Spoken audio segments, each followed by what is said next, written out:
Oi, oi, meu nome é Karina, esse é o Bucarina e hoje eu vou mostrar tudo que eu li em abril pra vocês.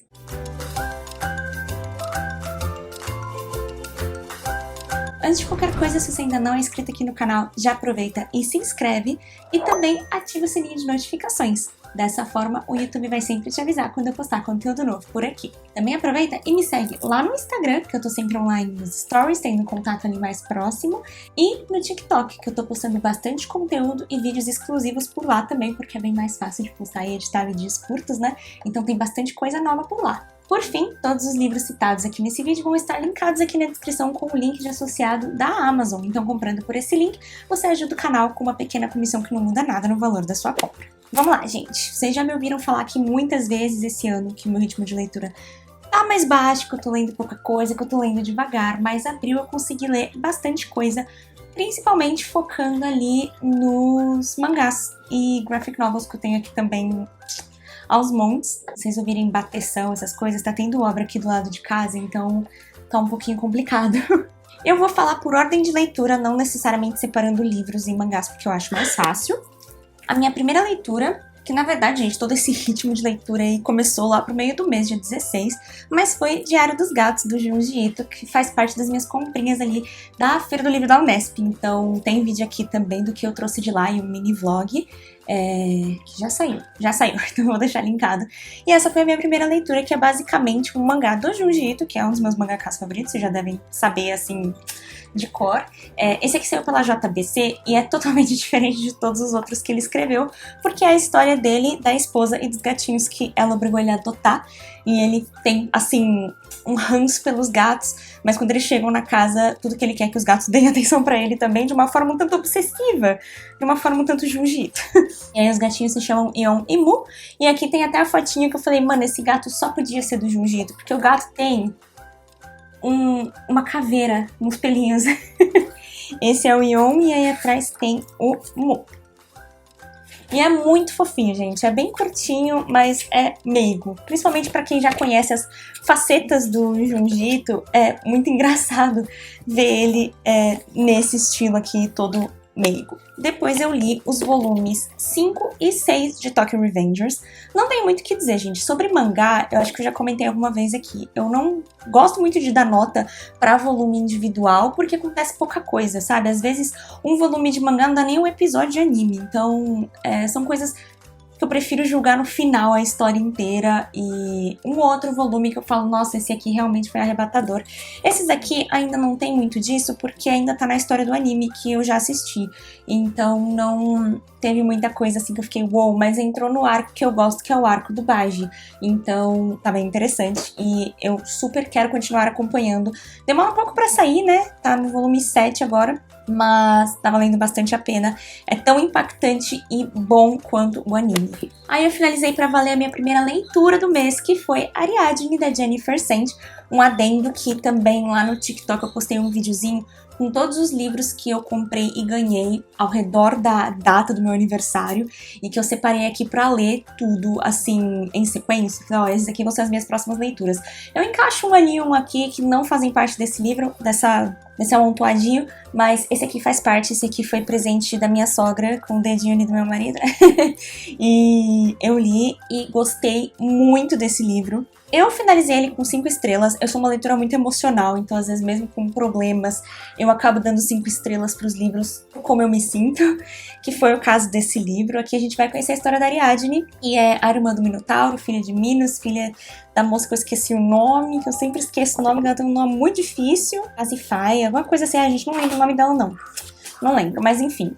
E a mãe dela dá luz a um Minotauro, por uma vingança aí dos deuses, que também é um tema muito falado aqui nesse livro, como a vingança dos deuses sempre cai sobre as mulheres e os homens, os deuses continuam normais, a vida que segue. O principal exemplo disso é a Medusa. E aqui então a gente vê essa menina, né, Ariadne, e o irmão Minotauro, que é preso em um labirinto construído por Dédalo pra ficar ali, porque ele é uma besta, né, e Como uma maneira de vingança contra Atena, Minos exige que eles enviem, Atenas, eles enviem 16 jovens a cada primavera ou algo do tipo, para serem sacrificados por Minotauro. E isso vem acontecendo há muitos anos, até que em um desses anos o príncipe de Atenas, que é o Teseu, vai junto com esses 16 tributos, ele se oferece para ir junto, porque ele quer entrar ali no labirinto e morrer junto com os outros, na verdade porque ele quer derrotar, mas a Ariadne sabe que isso não é possível e ela se apaixona por ele, então ela toma como objetivo ajudá-lo a sair do labirinto, para que então ela possa fugir com ele também, que ela está apaixonada. E essa, assim, gente, é a pontinha do iceberg, é o comecinho do livro. Esse livro aqui eu acabei levando um pouquinho mais de tempo para ler, principalmente porque eu pensei, não sei porquê, pensei que seria uma história um pouco mais alegre, assim, ou que pelo menos demoraria um pouco mais para ficar pesada, e não demorou. Logo no começo já acontecem coisas muito tristes, e o livro me lembrou um pouco Cersei, com aquela coisa de homens extremamente cruéis com essas mulheres que acreditam neles. Então eu acabei dando uma abandonadinha nele e depois peguei de novo e gostei muito. Pra mim, a maior crítica desse livro, e que me faz repensar a nota dele quando a emoção dá uma acalmada, é que eu não gostei muito da personagem da Ariadne. Não que eu não gostei dela, mas eu achei que falta protagonismo nessa personagem. Então ela simplesmente está ali. Ela não toma decisões, ela não tem protagonismo na própria história, as coisas acontecem mais ao redor dela do que ela. Então a gente vê a história de Teseu, a gente vê a história do Dionísio, a gente vê a história da irmã dela, mas ela mesma parece que ela tá só sendo ali jogada de um lado pro outro e aceitando as coisas que acontecem com ela. Então eu senti que faltou um pouquinho de protagonismo na personagem principal mesmo, e que as histórias ao redor dela eram muito mais interessantes e proativas. Então foi assim o meu único receio com esse livro, mas de resto eu gostei bastante, valeu super a leitura e eu me diverti bastante lendo esse livro. Depois eu li em e-book O Escultor, do Scott McCloud. Esse livro foi uma indicação do GF em algum vídeo de favoritos do ano, mas eu não vou lembrar qual. E é uma graphic novel, ele comentou que foi muito bom e que fez ele chorar e tal, e favoritou. Mas estava sempre muito caro, então eu acabei pegando em e-book e eu dei 4,5 estrelas. É a história de um escultor em que ele tá tentando ali ter sucesso e se sobressair nesse mundo da arte há muito, muito tempo. Ele já tá muito frustrado com a vida, ele perdeu a mãe, ele perdeu a irmã, tá sozinho no mundo. E ele acaba se deparando com uma espécie de entidade, vamos dizer assim, que oferece um acordo pra ele, que é, olha, eu vou te ajudar nisso, você vai ter muito talento, mas você vai morrer em 3 meses. Ou talvez não sejam 3 meses, mas uma certa quantidade de meses.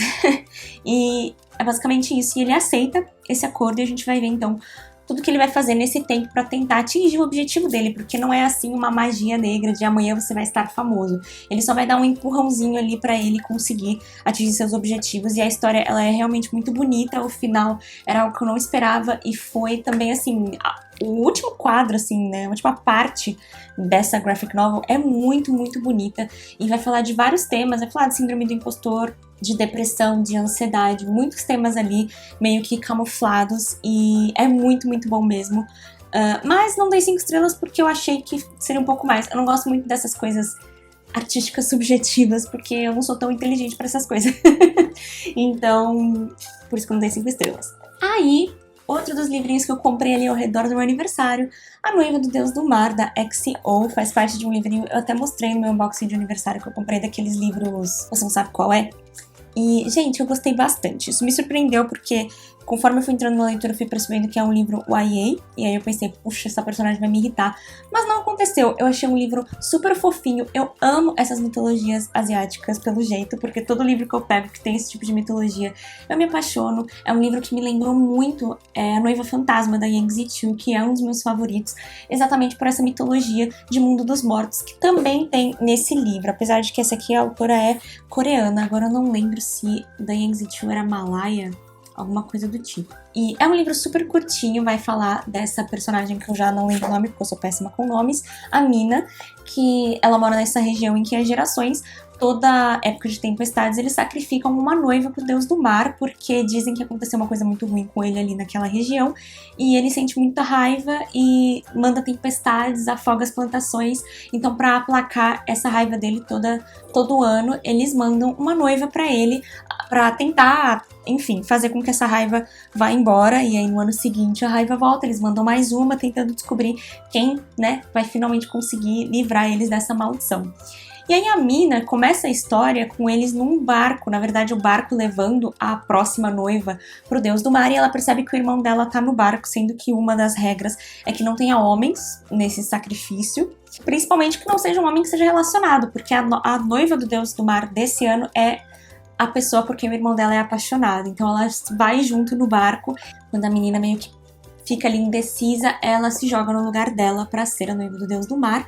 E é aí que a gente começa a nossa história, né? Aparece um dragão que leva ela pro reino do deus do mar pra apresentar pra ele. E aí a gente vai descobrir realmente o que tá acontecendo, quem é esse deus, por que ele tem raiva, se realmente essas noivas estão indo pra ele, cadê as outras noivas, o que aconteceu com elas. E eu achei muito, muito divertido e interessante essa parte dessa mitologia. Me apaixonei pelo personagem do Shin, que é o segundo principal ali, vamos dizer, de toda essa parte de reino de espíritos. Em questão de plot, como eu falei, é um YA. Eu descobri basicamente todo o plot, menos o último ali, que realmente nem me passou pela cabeça. Mas toda a parte da família dela e tal ficou muito óbvio. Mas mesmo assim, eu me diverti e dei 4,5 estrelas por causa desses detalhezinhos, assim, desses plots muito previsíveis, de algumas coisas se encaixando muito de boas, muito fácil. Mas no geral, curti bastante e estou satisfeita de ter feito essa leitura, que é volume único, então amamos fantasias de volume único. Depois entramos novamente em mangás. Eu li Desmorphos do Junji Ito, é uma edição em capa dura que é similar a uma outra edição que saiu faz um tempo dele, que é Calafrios, que também era desse jeito, capa dura, porque é uma seleção de contos favoritos do autor. Então a gente tem aqui nessa edição, ela tá bem bonitinha, como todas, é da Pipoca Nankin. Sempre tem lançamento do Junji Ito aqui, porque sempre que a Pipoca Nankin lança uma pré-venda, eu já compro na pré-venda porque é bem mais barato. Então, é isso. Vem com os olhinhos de sempre. E pra esse aqui, gente, eu acabei dando 4 estrelas, porque eu acho ele uma ótima seleção de contos. Muitos dos contos aqui eu já conhecia, e os que eu não conhecia eu gostei bastante. É bom pra quem quer começar. Mas tem 10 contos nessa edição e eu já tinha lido 5. Então não foi nenhuma surpresa pra mim. E por isso que eu acabei dando uma nota que não fosse 5 estrelas mesmo, porque a maioria das coisas dele eu acabo dando 5 estrelas. Esse foi mais por isso, porque na maioria das vezes eu estava fazendo releituras. Mas, fantástico, né? Abrir aqui em qualquer página já é terrível. E ótimo, gente. Esse e o Calafrios, que são contos favoritos do autor, são ótimos para começar. Inclusive tem comentários do autor ao final de cada conto, de como ele pensou nessa história, qual foi a inspiração, alguns traços do original. Então, é bem legal. E depois eu já emendei em outro lançamento do autor que chegou pra mim, que é Contos Esmagadores. Também é pré-venda da Pipoca Nankin, que chegou por aqui.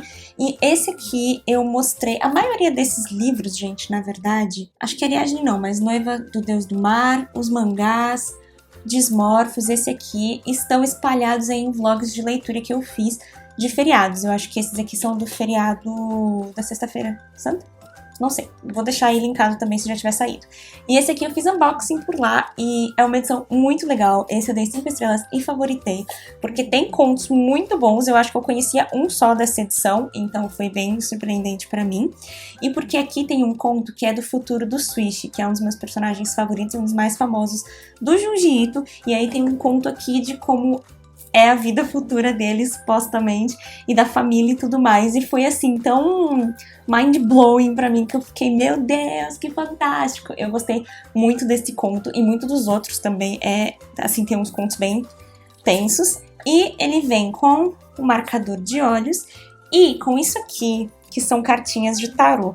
A Pipoca Nankin lançou, então, não sei nem como chamar, gente, essa coisa em que todos os lançamentos que eles fizerem em 2023 vão vir com 4 cartinhas de tarô. E aí, no final do ano, você vai ter um jogo de tarô completo com os personagens do Junji Ito. Não vem escrito nada, sabe? Tipo, vem um número, mas eu não sou conhecedora das cartas de tarô, não vem escrito, tipo, a morte, a não sei o que, vem o nome dos personagens. Então, eu vou mostrar aqui pra vocês, ó, tem a Misaki, o Binzo, o Goro, que é o único que eu já conhecia de antemão, e o Kazuya Tani. E todas essas cartinhas e esses personagens, né, a história deles está presente nessa edição, então fica muito mais fácil também de você saber quem é, não precisar ficar, meu Deus, será que eu sei quem é esse?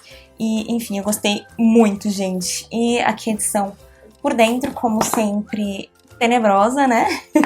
E nesse vlog que eu falei, que eu li essa edição, eu também coloquei um videozinho de lado a lado, então, das cartinhas com seus respectivos contos. Então, deem uma olhada lá que tá bem legal. Aí também, outro que eu não tenho muito o que comentar, eu li 7º volume de Jujutsu Kaisen pra retomar a leitura aqui desse mangá que tá parado aqui em casa já faz um tempo e eu tenho muitos volumes. Esse aqui ainda é do anime, então eu ainda vi essa parte. Da parte que eu achei até que era filler, porque eles estão, tipo, jogando beisebol, mas faz parte do mangá. E foi divertido, é isso, não tenho muito o que dizer. E também li o 7º volume também de Tokyo Revengers, que ainda é o arco do Baji quando ocorre, então, aquela batalha da Valhalla com a Manjikai. Então, bem divertido, mas ainda não chegou ali no ponto chave, assim, que eu tava, meu Deus, terminou numa parte muito foda e que me deu total vontade de reassistir o anime inteiro. Aí temos a leitura de Amêndoas, da Won Pyung-song, que foi um favoritado desse mês. Tem um vloguinho de leitura do feriado, tava lendo esse livro, e também fiz um mini vlog pro TikTok com toda a minha trajetória além desse livro e opinião. E foi favoritado, gente, 5 estrelas, livro maravilhoso, muito sensível, eu chorei bastante no final, que é basicamente a história de um garoto, que é o Yoon Jae, e ele nasceu com uma condição neurológica chamada alexitimia, precisava dessa colinha aqui que eu não sei, que é a incapacidade de identificar ou expressar sentimentos como medo, tristeza, desejo ou raiva, e isso se localiza ali na amígdala, e por isso que o livro se chama Amêndoas, porque a amígdala, acho que ela tem o formato de uma amêndoa, e a mãe dele dava muitas amêndoas pra ele comer, pra tentar reverter isso, né, e a gente vai acompanhar então a história desse menino, que não consegue sentir, não consegue demonstrar. A gente vê a mãe dele extremamente preocupada com essa situação quando ele começa a demonstrar uns comportamentos que a sociedade julga esquisito, que ele começa a ser jogado de lado por causa dessa condição. Ela começa a tentar treinar ele pra atuar. Então, ó, se uma pessoa sorrir pra você, você sorri de volta. Se acontecer tal coisa, você faz essa cara. Se acontecer tal coisa, você reage dessa forma. Tentando treinar as reações dele de forma falsa. E, inclusive, tem uma parte do livro em que ela até começa a pendurar palavras ao redor do apartamento, como amor, medo, tristeza, pra ele ir identificando, se acostumando com aquelas sensações que ele não tem. Então, é um livro bem pesado, assim, nesse sentido, mas é muito, muito belo, muito sensível, muito importante. E eu me apeguei muito a essa história, ela vai chegando ali de fininho, de repente eu já tava chorando horrores. A gente tem então o relacionamento do Yoon Jae com a mãe, com a avó, e ao longo do livro ele também acaba conhecendo um personagem que é o Gon, que se envolve ali na história da vida dele. E o Gon é um personagem mais renegado pela sociedade, abandonado, e que ele é, pra mim, assim, o extremo oposto do Yoon Jae. Então, enquanto o Yoon Jae tá ali com essa condição em que ele não sente nada, o Gon sente demais, ele sente ao extremo. Ele é extremamente empático, mas ele também é extremamente raivoso. Ele tem raiva do mundo, ele tem raiva de todo mundo, inclusive ele acaba praticando bullying com o próprio Yoon Jae, ele responde a tudo com essa agressividade, mas ele também se sente triste, tudo ele sente ao extremo, é realmente assim o oposto dele, e isso balanceia a história de uma maneira muito interessante, ver a relação dos dois e como eles vão se aproximando. Então eu gostei muito desse livro, foi indicação do Namjoon e do Yoongi do BTS, inclusive o Yoongi acabou de lançar um álbum solo, que é o D-Day, e dentro desse álbum tem uma música chamada Amígdala, que é baseada nesse livro, e ela é muito bonita, muito foda mesmo. Eu ouvi ela milhares de vezes desde que eu finalizei essa história, e me faz relembrar dela o tempo todo. E, gente, esse livro aqui é, sério, é muito, muito bonito. Mano, como pode, sabe? Não tenho nem o que comentar. Mas tenho opiniões mais diretas ali no TikTok, que eu tinha acabado de ler o livro, então eu falei um pouco mais, né? Pra quem quiser ir lá dar uma olhada. Aí eu li no Kindle o Neon Gods, da Katie Robert, e dei 3 estrelas e meia. Esse é um reconto de Hades e Perséfone, assim como Lore Olympus. Descobri que gosto muito dessa história, além de gostar de histórias de mitologia grega, gosto bastante dessa. E ele é um livro muito hot de Dark Olympus, então com certeza mais 18. Pra mim, eu percebi muita inspiração de Corte de Espinhos e Rosas, mais especificamente Corte de Neve e Fúria. O Hades é, assim, um personagem muito, muito inspirado em Recent. Não tem nem como, eles são muito parecidos. Também umas coisas meio 50 tons de cinza ali, né? De um sadomasoquismo, uma coisa mais assim. Também tem esses elementos. Basicamente, a história vai falar da Perséfone. Aqui nesse mundo, o negócio do Olimpo, ele não é um personagem eterno. Tipo assim, a gente tem Zeus, Deméter, Hades, mas não são pessoas, são postos. Então, agora, Zeus é aquele cara e quando ele morrer, o filho dele vai assumir. E quando a Deméter morrer, a filha dela vai assumir, ou outra pessoa vai ser colocada no lugar por votação, ou por escolha de Zeus, etc, etc, ou por casamento, enfim. É um posto a ser assumido. E são 13 postos ali dentro, né? Hermes, tal, blá blá blá. E Hades é tido como um mito porque o último Hades morreu e ninguém tomou seu lugar. Então ele é tido como o bicho papão do Olympus e que não existe mais. Ele é um mito. Perséfone, ela sempre foi meio obcecada com essa história, porque tem até uma área ali dentro do lugar onde os 13 se reúnem, que tem todas as estátuas e a de Hades está totalmente coberta. E, enfim, o plano dela é sair do Olimpo assim que ela conseguir 18 anos, ter acesso ao dinheiro que tem guardado ali pra ela, e ela vai pagar alguém, subornar alguém pra sair do Olimpo. Porém, logo no começo do livro, a mãe dela dá a mão dela em casamento pro Zeus sem o consentimento dela. E Zeus é o cara mais poderoso ali do Olimpo. Mas também é um cara muito perigoso, porque tem essas suposições e boatos de que ele matou todas as Heras, que eram as esposas dele, além de matar muitas outras pessoas ao longo do Olimpo. Ele é um cara muito poderoso, muito violento. Então a Perséfone fica tipo, mano, como assim minha mãe deu minha mão pra esse cara, sabe? Não quero, não suporto, e ela não tem como dizer não ou negar ou fazer qualquer coisa, porque ele é um cara muito perigoso. Outra coisa também que acho que é importante notar é que não tem nenhum tipo de poder nesse livro, de poder, magia. Eles não têm magia, eles não são eternos, não tem nada do tipo. É bizarro até, porque eu só percebi isso lá pro meio do livro, que eu falei, nossa, eles não têm poderes. É real assim, tipo, eu vou lutar com aquele cara, pega uma 38, entendeu? Tipo, é assim. E aí no dia do noivado, a Perséfone sai desse lugar assim, desesperada, e resolve fugir. E ela acaba sendo perseguida pelos capangas dos Zeus, e atravessa a ponte para o submundo, que é o reino onde estaria Hades, e que todo mundo diz que não é possível atravessar essa ponte, você não pode fazer isso. Ela atravessa e aí descobre que o Hades tá vivo, tá lá, né? O filho do antigo Hades que morreu está lá, e que ninguém pode atravessar aquela ponte porque faz parte ali de um tratado. Então, se ela atravessou por livre e espontânea vontade, Zeus não pode ir atrás dela. E aí ela acaba firmando então um acordo com Hades de que ela não vai se casar com Zeus, então ela pede pra ele abrigar ela ali até que ela consiga sair do Olimpo. E como Hades já quer se vingar de Zeus por tudo que ele fez, ele acaba concordando, né? Pra também fazer um ciúme ali no Zeus com a Perséfone e tal, e se vingar dele, meio que tomando alguma coisa que é dele. É um livro muito gostosinho, muito divertido. Eu dei 3,5 estrelas porque não é assim também, meu Deus, melhor livro do mundo, mas é um bom hot, tem cenas muito boas. É uma boa história no geral, porque eu gostei bastante desse sistema de 13. E, enfim, bem divertido. Eu li em inglês, porque eu acho que serão 6 livros no total, e já tem, tipo, 4 publicados. E aqui no Brasil, ele acabou de sair. Não vou saber a editora, mas acabou de sair como Deuses Neon, eu acho. E aí eu resolvi ler em inglês no Kindle, porque se eu curtisse, eu já partia pro próximo, e realmente já tenho o próximo ali no Kindle pra quando eu quiser ler, que eu acho que vai ser a história de Eros, pelo que eu vi ali no começo. E, enfim, valeu a pena, é muito divertido, mas é bem mais 18, viu? Aí eu li, né, pra completar logo em seguida Lore Olympus. Então o terceiro volume da Rachel Smith também é um reconto de Perséfone e Hades em versão graphic novel. E também, gente, um ótimo volume, muito fofinho, mas eu estou ficando um pouco frustrada porque é um slow burn, gente. Eu não gosto muito de slow burn, e isso aqui tá no terceiro volume, não aconteceu nada nesta caralho, entendeu? Tipo, eu tô vivendo de migalhas desse casal, eu amo eles, mas meu Deus do céu, faz alguma coisa. Então, assim, se no quarto volume não rolar nenhum selinho, eu vou ficar um pouco frustrada, viu? Porque tô aguardando há muito tempo. Mas é um volume muito divertido, e o Hades desse aqui eu acho que é meu Hades favorito. E eu também comprei com os brindezinhos, então veio esses marcadores magnéticos super fofinhos que tem frente e verso. Eu não gosto muito de marcadores magnéticos, mas aqui esse daqui não tinha como, gente, muito fofo. Aí também no Kindle eu li o É Assim Que Acaba, da Colleen Hoover. Eu vi que saiu uma edição especial, capa dura e tal, e eu fiquei, nossa, será que eu devo comprar? Só que eu tenho esse livro no Kindle, eu fui olhar ali, gente, no meu caderninho, e eu tenho esse livro no Kindle desde 2018. 5 anos que eu tô com esse livro, esse e-book. E aí eu resolvi ler, né, porque, enfim, é uma história super famosa, tal, da Colleen Hoover. Eu já tinha lido Sem Esperança, há muitos anos, e sua sequência. E na época eu lembro de ter curtido, só que assim, gente, totalmente esquecível, porque eu não lembro nada mais da história.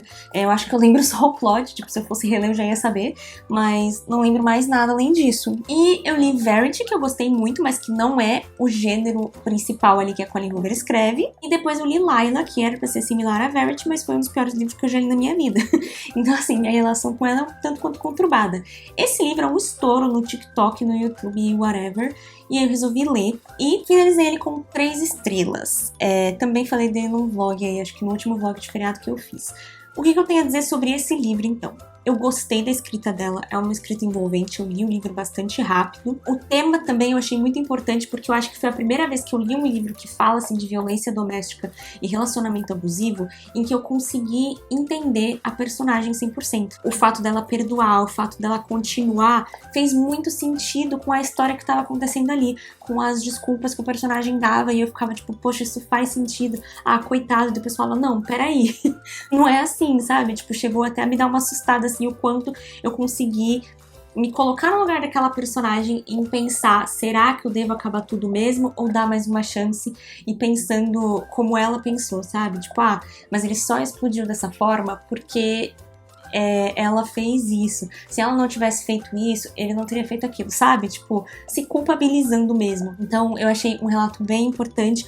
Gostei de estar dentro dessa história do ponto de vista dessa personagem, mas eu tive minhas ressalvas. Uma das minhas ressalvas foi que eu senti que ela conta de 2 caras, né? Um cara que ela conheceu ali no passado dela, né? Enquanto adolescente, pré-adolescente, e o cara que ela tá vivendo um relacionamento agora.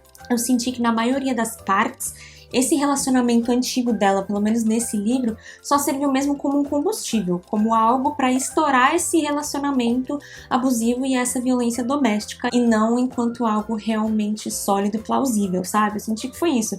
Tava só jogado ali de lado. Eu sei que já saiu outro livro, que é uma sequência direta desse, e que provavelmente vai explorar mais esse outro relacionamento, mas eu senti isso, sabe? Meio, whatever. Tanto que as partes do passado pra mim eram totalmente ok. Então, essa foi uma das ressalvas. E a outra ressalva que eu senti é que eu achei que esse livro, ele não foi tão cuidadoso em tratar do tema, principalmente porque esse livro, eu não sei se ele é feito um marketing de ser mais 18, mas eu acho que deveria, porque ele é um livro tido como YA, como um romance, e tá longe de ser. Então é um livro que todo mundo vai ter acesso, seja lá qual for sua idade. E eu falo até por mim, se eu tivesse lido esse livro mais nova, eu talvez tivesse uma visão totalmente errada do tema.